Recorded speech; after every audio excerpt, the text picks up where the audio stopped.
तो हेलो दोस्तों, good morning. तो आप सभी कैसे हो? तो हमारे गांव में हो रही है इतनी तेज़ बारिश। लगभग 4-5 दिनों से बहुत तेज़ बारिश हो रही है।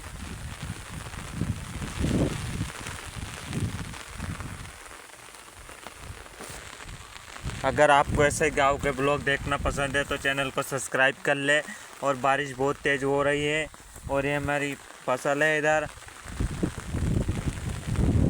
इस खेत में अपने सोयाबीन बो रखी है।